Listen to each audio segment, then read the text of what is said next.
Good morning.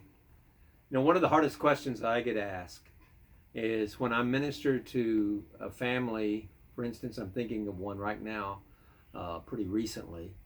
Baby was born, lived a couple of hours, and then died.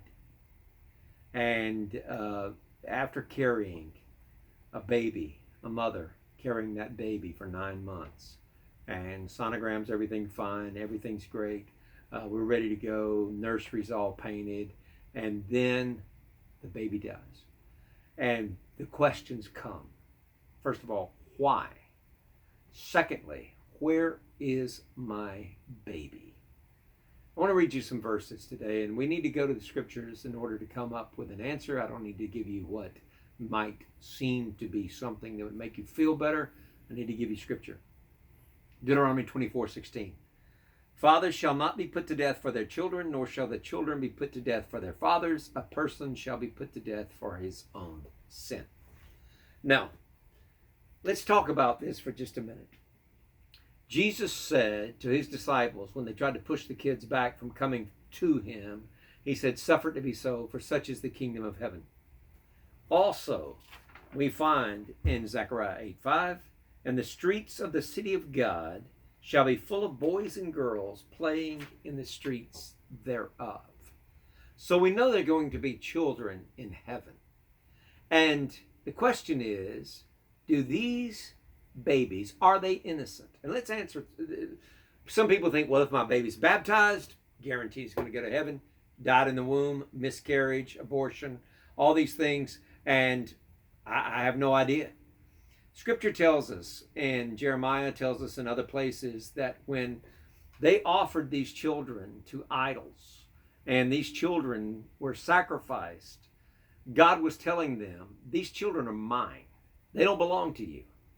And he was saying in that ownership of them that they belong to him, not to them.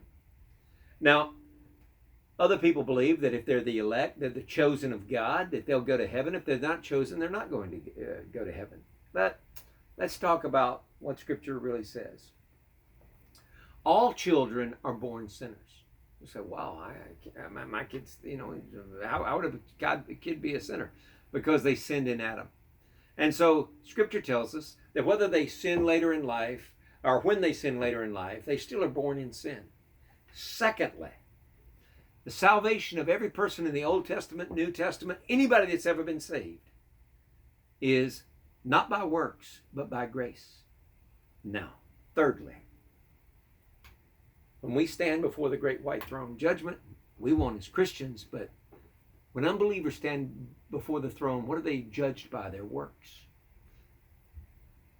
Babies are innocent who have never come to the age of accountability where they knowingly and willingly rebel against God's command for them in their own conscience, as Romans 1 tells us, that the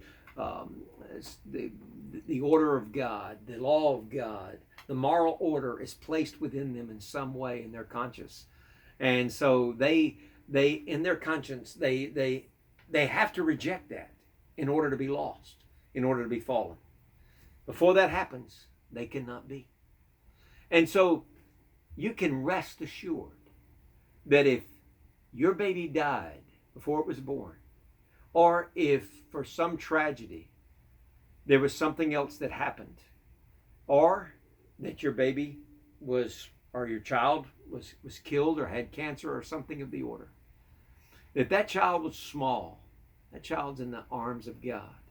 Even those that never come to a mental capacity or capability of knowing right and wrong and rebelling against God. You say, well, I still think my kids have a carnal nature. Yeah, well, they do against you. Let me give you an example. My son, James, when he was about 2 years old, you couldn't really punish him in public or spank him. He's pitching a total fit about going into the high chair in a public place. They know how to do it in public, but they won't do it in private. And so I would just kind of lean over and pinch them on their shoulder or something just to let them know that behavior is not tolerated. Well, one day he reaches over and he just out of nowhere grabs my arm and pinches me and looks at me as hard as he can. It was the cutest thing you ever saw. I'm getting back at you. Now, he had that rebellious nature against me, but he never made a conscious decision to rebel against God. If something would have happened to James, he'd be in heaven right now. And you don't have to worry about that. I wish I had more time to go into it. But you can rest assured that your child, and only God knows when that age of accountability is, 8, 9, 10, 12, whenever it might be, they're safe in God's house, that he took them home the minute they died. God bless you, and have a great day.